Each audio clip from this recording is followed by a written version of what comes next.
am at the house right now that we are going based off of. My hair looks so bad, so I apologize. Do have a couple bald spots. But right now I'm here in the master bathroom because I'm trying to decide.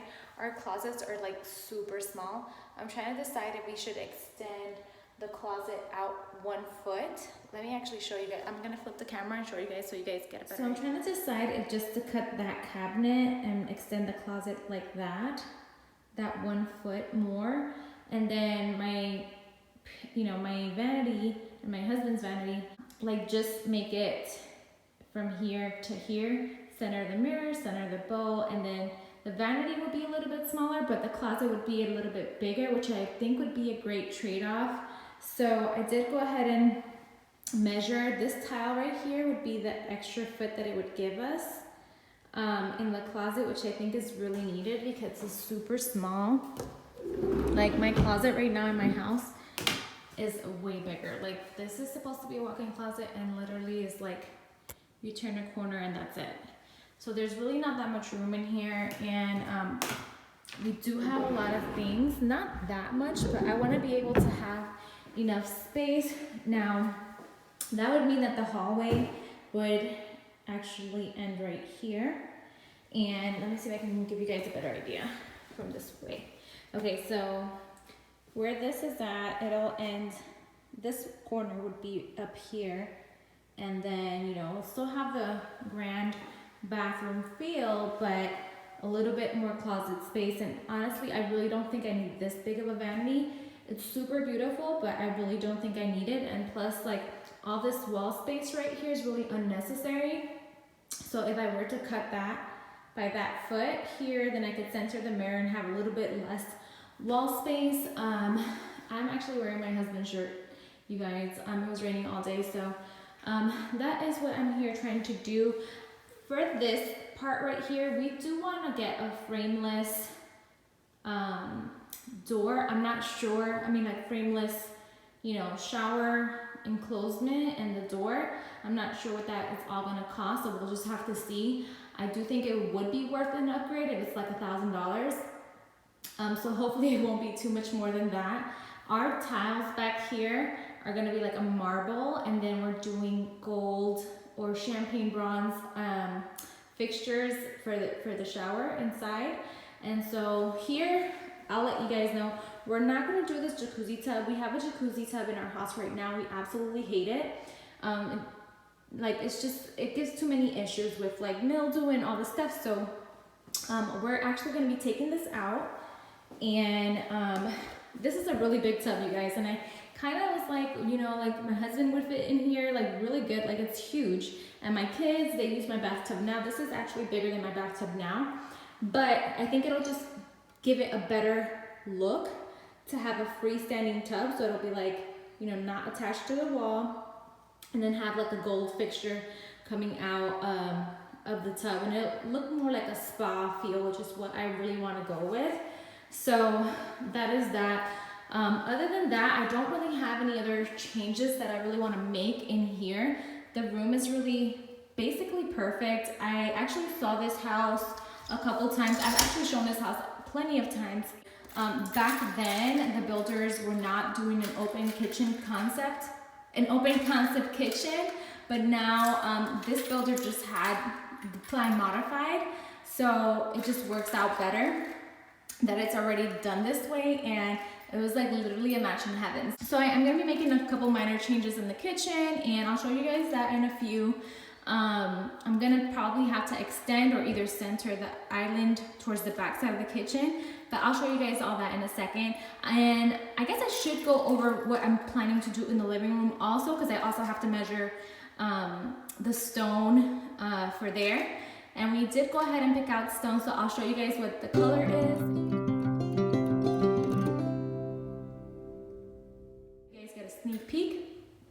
And then once, actually we start building and all that, I'll show you guys that too. I'm so excited. Like, this is literally gonna be like a dream house. So super excited to create content once the house is built. But I'm gonna go ahead and finally get to measuring the kitchen, and I will be right back and show you guys what this builder did with the floor plan. So he already changed this. This used to be a wall here, with a little peekaboo and then like a little side entrance here for the little breakfast area. But this builder opened it up already, and he's the double ovens. My friend has double ovens. I've always loved her kitchen. It's not as big as her kitchen, but it's still like the same concept, so I'm absolutely in love. Now here I do plan to probably do an arch instead of a square. I don't really like the square look, and it'll probably enclose that out a little bit, because you know the arch will have to come down a little bit from where the ceiling is, so it'll probably be like this, rounded off. I think it'll just give it a better look. Now for this kitchen island, as you guys can see, like I don't know if it's off-centered or what. It might be off-centered by just a hair over here. So it's like this section right here, and then you can see like the gap here, and I really don't like how that looks. So I'm gonna measure the back from the back side to see, you know, how much I need to make this island to match the back side, or at least to center it better, so that if there is any cabinet showing, it's showing you know, even on both sides. I definitely don't like how it looks right now, where it's like, you know, just showing one like cabinet on this side and then also looking this. So I'm gonna measure just to make sure it's not an issue of, you know, the length, more so the placement, because I would have to pay more in order to extend it. But if I can make this work, then I think I'm going to just leave it like that and make the same measurements as the back side. And then I'm also gonna have to measure my kitchen table just to make sure it'll fit in that space there. Now this fireplace is gonna be different, but instead of having the fireplace here, just because I thought it'd be really cool to see from the kitchen to the fireplace on this wall, so we're gonna move this fireplace on this wall. However, I still think that it'll like give it a grander look being on this wall. So this goes up really high. The only thing I don't like about moving the fireplace, I'll show you guys right now, is that it has like an angle. So that's gonna be kind of like weird. So it'll probably be like an angled fireplace, because I don't think cutting it off where it would be actually square right here would look right, because then it'll have that gap up there. So it'll probably be like a side angle fireplace right there, and then just straight down this way in the center right here. So I still think from the kitchen view, the way I want to place my furniture, it'll look just so much better. I can put the TV above the fireplace, have like a couch right here and a couch right here, rug, coffee table, whatever, and then, you know, it's just like more of a nice flow versus like this side over here. So that's that. Okay guys, I'm gonna finally get down to measuring, so let's see if I can record this. Also, let me show you guys, I'm gonna change the fireplace mantle to a wood beam instead as well, and I'll show you guys what that looks like. It's just like more of a square. This one currently has more like of a traditional feel, and I don't like it. So with me doing like a more modern look on the fireplace, I definitely think the single beam without any you know, traditional lines would look best. This is the mantle that they currently offer. I'm choosing not to do this. I just feel like it takes away space from the floor. Also, I don't know, I just really don't like it. So I'm not going to do this. My husband will probably kill me for this, but I'm sure he'll appreciate it later.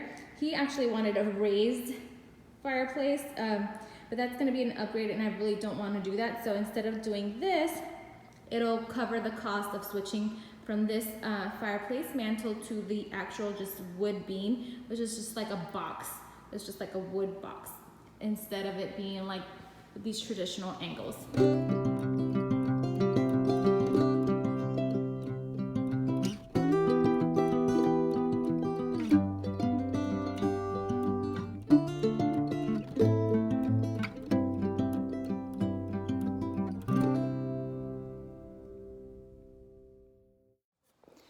Okay guys, so I'm having a really hard time trying to picture this like centered. So now I already measured the back. It's like 111 long. This one obviously is a little bit smaller, the island portion.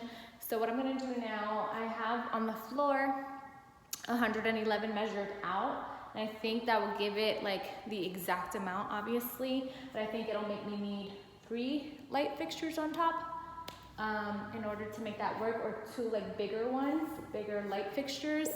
But because we are thinking about maybe centering this island, I'm gonna measure it out and see how far exactly, if it were to be centered, and how would that look more or less. So I'm gonna just let you guys go right now. Thank you guys so much for watching this video. I'm super excited about this, guys. Like, it's so crazy. I used to always love this house. My friend also loved this house, but I just, when I saw this, like exactly how I would personally design this house, you know, layout wise with the open kitchen concept and everything, I was like, oh my gosh, this is meant to be, because I don't have to pay to modify it. And yeah, so anyways, I am making minor changes as I mentioned, but I'm just thankful that I came across this house with this open concept floor plan. So I will talk to you guys later. I hope you guys enjoyed this video. Be sure to subscribe because there's so much more content coming soon. I'm gonna be filming this whole process for you guys, and I hope you will stick around to see the finished look. So I will talk to you guys later. Bye.